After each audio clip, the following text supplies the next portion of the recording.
Hey guys, this is a quick video about scholarships in Germany. So if you haven't yet read my detailed article about scholarships in Germany on paradingermany.com, I will leave the link in the description. But to summarize some of the questions that many of you ask, which is like, how realistic is it to get a scholarship in Germany? How do I get a scholarship in Germany and so on? I just wanted to make this video and essentially tell you why it isn't as easy as you might be thinking, because before understanding the concept of scholarships, you have to really understand what kind of companies give it, what kind of universities give it, and what kind of organizations give it. So when you talk about some proper scholarships, you have some organizations like DAAD, or you have an organization like Humboldt, and other ones which are essentially supporting students by helping them out with their studies, right? So this is actually a nice thing, and of course a lot of reputed universities have these kind of collaborations with these bigger or better organizations, if I would say, and they are purely research based in nature, right? So many a times, whenever you're getting these kind of scholarships, you have to either have really good grades, and from really good grades I mean around 8.0 or above for Indian standards, and you also shouldn't fail in the exams. And I think there are some different kind of conditions that you can see, but essentially when you're studying in a public university and you're looking for a scholarship, you can get the scholarship from these outside organizations. And why don't you exactly get the scholarship in public universities like you get in US or Canada or UK or Australia? And the reason behind is very simple. German universities, they do not get any money from the students. The 300 euros that you might kind of still argue that you're paying for your studies in Germany, 300 euros is absolutely nothing. I mean, you don't even get your semester ticket for 6 months for 300 euros. So for Hamburg alone, and I'm not even talking about the Gesamtbereich, which is A, B, C, D, E. I'm talking about ABC, so the kind of still smaller circle of the public transportation network that you will have to pay for, that is 150 euros a month. So for 6 months alone, for the public transportation, you would be paying 900 euros. But if you're a student at the university, for example, Technical University of Hamburg or University of Hamburg, you are just paying 300 euros and you're getting the semester ticket for 6 months, and you're getting legal insurance. So in case you're needing some kind of lawyer or something, the university is also providing you that for free. Then you're also able to talk to the university psychologist and get a lot of different kind of other benefits along with being a student, right? So this 300 euros is essentially nothing that the university can earn from, because the university essentially is putting a lot more money inside you in training you to get a better job at the job market instead of them taking money from you. And this is also the reason I only promote public universities. I like this idea of keeping education free, very noble. And this is also the reason in my online course, you would see that right in the front, that we don't partner with any shady private universities. And essentially I have till now partnered with no private university, and essentially for the same reason, because I believe that if you're studying in Germany, why not study in a public university where you can get your education completely for free, whereas going to some private universities, because in private universities, of course it is very easy to get admitted. It is super easy, and sometimes you will get a pre-admission confirmation within 3 hours or something. But quality-wise, it is nowhere comparable to the German public university. So that is the story. And also, if I'm talking about the private universities and their scholarships, because previously I've talked about the public universities and their scholarships, for the private universities, it is like an Amazon offer. They will write 100 euros for this and this device, and then afterwards they will cut it and put a new price, and then you will think, I'm saving around 60% or something on this. It might be actually still more than the true value. Of course it is more than the true value of the product.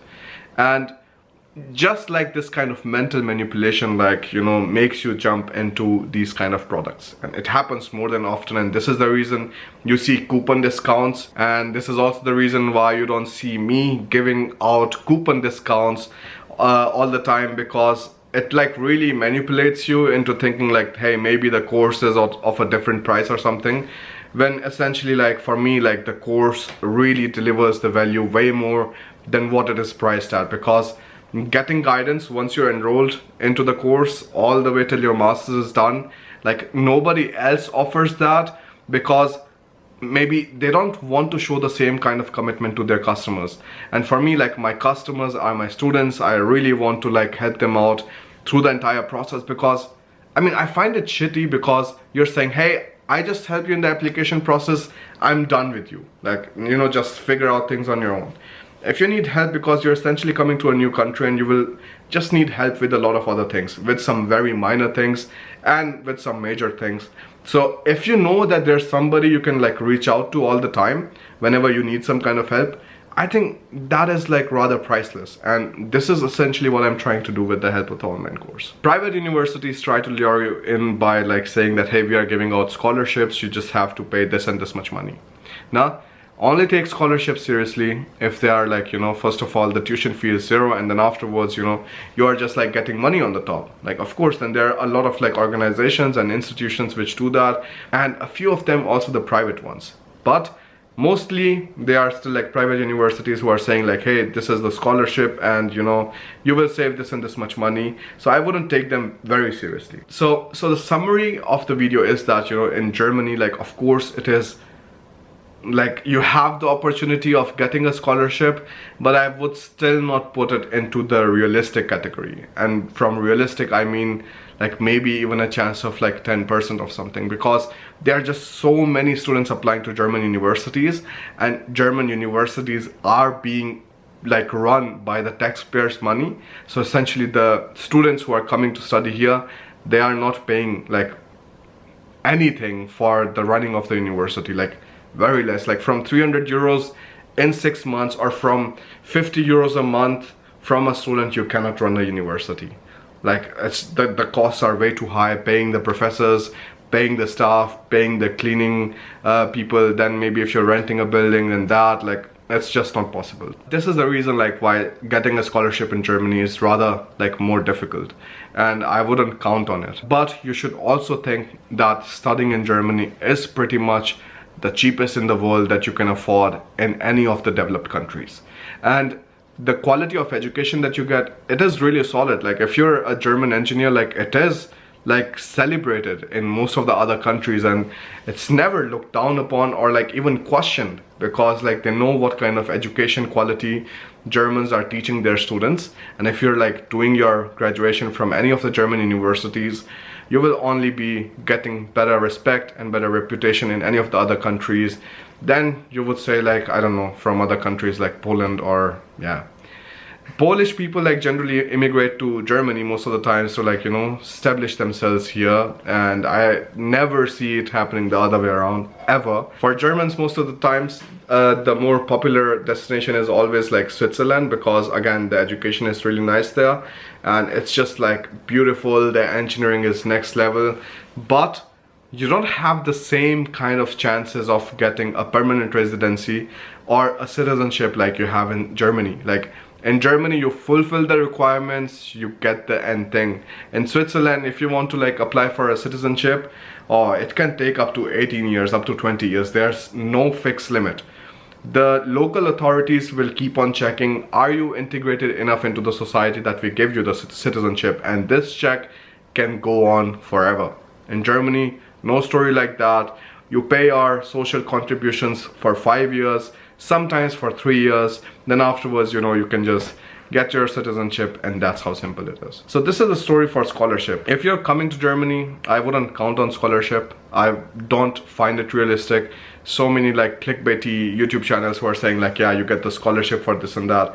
Like, I don't take it seriously. If you want to like really have a realistic look at how and what kind of scholarships are available, you can go to DAAD, and you can afterwards go to the scholarship database, and you can see exactly what kind of scholarships available. That is always an option you have, but I am saying in this video that I wouldn't realistically count on that. The entire cost of your studying in Germany is just 853 euros per month. I mean, that is it, and that pretty much like covers everything. Your health insurance, your rent, grocery, whatsoever other thing, and the realistic cost is even like from 500 euros to 700 euros if you're like really frugal about things. So it is cheap enough, and if you want to come to Germany, come for their public universities. Don't come for the private universities if you're coming to Germany. They don't have the same kind of reputation. Are scholarships in Germany realistic? I would say rather no. For PhD, of course, you have a lot of other opportunities. For masters or bachelors, I wouldn't count on them, right? And for more details about this, you can go to my website, bharatingermany.com. I will put the detailed article about the scholarships in the description. There you will also have a list of the organizations which provide you scholarships, right? Super important, and you can definitely go download it, and I will see you in the next video. Bye.